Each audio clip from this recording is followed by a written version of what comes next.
બોલો સ્વામિનારાયણ ભગવાનની. શ્રી વાસુદેવ વિમલામૃતધામ વાસમ નારાયણમ નરકતારણ નામધેયમ શ્યામમ સિતમ વિભુજમેવ ચતુર્ભુજમ ચ ત્વાં ભક્તિ ધર્મ તનયમ શરણમ પ્રપત્યે. બોલો સ્વામિનારાયણ ભગવાનની. બોલો રાધારમણ દેવની.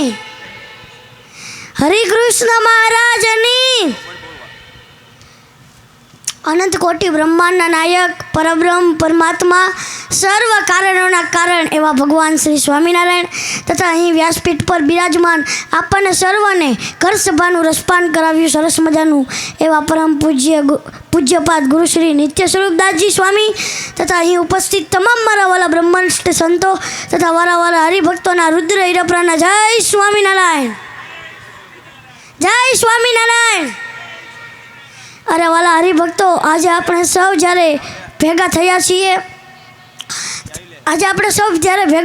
છીએ આવા પરમ પૂજ્ય સદગુરુ સ્વામી શ્રી નિત્ય સ્વરૂપદાસજી સ્વામીની ઘર સભામાં, પાવન ઘર સભામાં, આવી સભા એ આપણા જીવનનું સૌથી મોટામાં મોટું સૌભાગ્ય છે.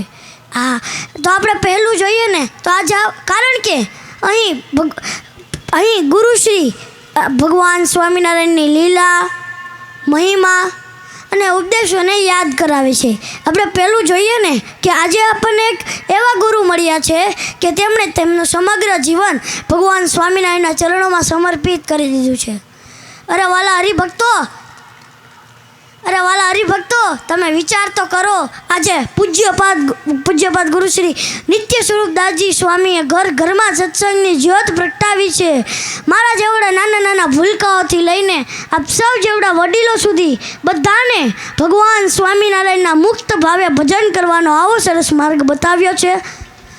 ગુરુની વાત એકદમ સાદી હોય છે, પરંતુ ગુરુની વાતમાં એટલી શક્તિ હોય છે ને કે એ શક્તિ આપણા મનને શાંતિનો અનુભવ થાય છે. આજે આપણે સૌ જ્યારે ત્રિદિનાત્મક ઘર સભાનું અવસર સરૂડું આયોજન સમર્પિત યોગ મંડળ દ્વારા થયું છે, ત્યારે મારે આજે કહેવું છે કે ગુરુ, આજે સમાજમાં એવા પણ લોકો છે કે તેમને નથી ખબર કે ઘર સભા શા માટે. તો મારે આજે બધાને જણાવવું છે કે ઘર સભા શા માટે. તો આપણે પહેલું જોઈએ ને કે મને ને આપ સર્વને સંસ્કારી બનાવવા માટે આ ઘર સભા, માણસને ઘડવા માટે આ ઘર સભા, સમાજને ઘડવા માટે આ ઘર સભા, સમાજની શુદ્ધિ માટે આ ઘર સભા, સમાજની પ્રેરણા માટે આ ઘર સભા, અને હવે આગળ જોઈએ ને તો કે આવી મુક્ત બનાવવા માટે આ ઘર સભા. અરે ગુરુ, આજનો માણસ ચંદ્ર સુધી પહોંચી ગયો છે, પરંતુ પોતાના જ ઘરમાં રહેલા સભ્યો સુધી નથી પહોંચી શક્યો. પરિણામે તો કે માનવ વચ્ચેનું અંતર વધતું જાય છે. ગુરુ, આજે અઠવાડિયાની 10,080 મિનિટ છે, તેમાંથી 10 મિનિટ પણ કુટુંબના બધા સભ્યો ભેગા થઈને બેસતા નથી. પરિણામે તો કે ઘરમાં જ રહેલા સભ્યો વચ્ચે અંતર વધ્યા કરે છે. ગુરુ, તમે જુઓ ને તો દરેકના ઘરમાં ડિનર સેટ છે, સોફા સેટ છે, ટીવી સેટ છે, પરંતુ ઘરમાં જ રહેલા સભ્યો અપસેટ છે. આ એક મહા મુશ્કેલી છે, ને આ મહા મુશ્કેલીઓને દૂર કરવાની દવા આવા ઘર સભામાંથી મળે છે. અને આપણે આગળ વધીએ ને તો કે માણસની સ્થિરતા કેળવાનું માધ્યમ એટલે આ ઘર સભા. ધર્મ, જ્ઞાન અને વૈરાગ્યના પાઠ ભણાવવા માટે આજે આપણા સમાજને આવા પૂજ્યપાદ ગુરુશ્રી જેવા સંતો જોઈએ છીએ. આ એક અનુભવનો વિષય છે ગુરુ, અને જે અનુભવે છે ને એક મહાસુખને પામે છે. અને હવે મારે ગુરુ વિશે કહેવું છે.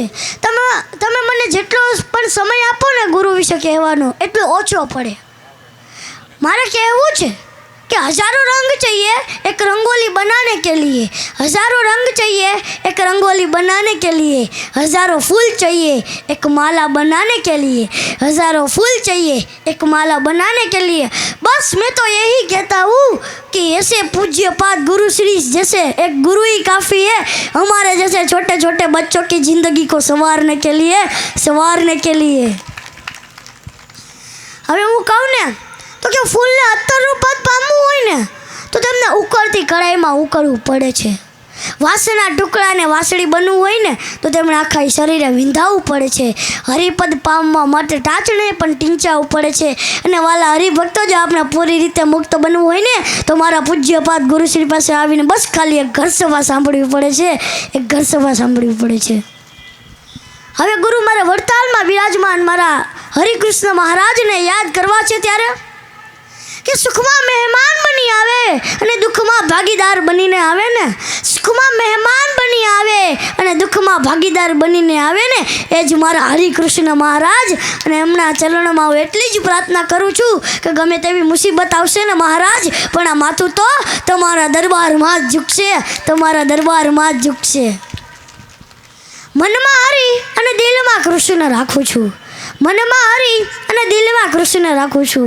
અરે ગુરુ, આપ જેવા સંતોનો શિષ્ય છું અને મારો પૂરો વિશ્વાસ મારા વડતાલમાં બિરાજમાન મારા હરિકૃષ્ણ મહારાજ પર રાખું છું, હરિકૃષ્ણ મહારાજ પર રાખું છું. અસ્તુ. જય સ્વામિનારાયણ. બોલો સ્વામિનારાયણ ભગવાનની. જોરદાર તાલીઓથી વધાવો. છે ને અડધાની મોટરને અઢીનું કામ આપે.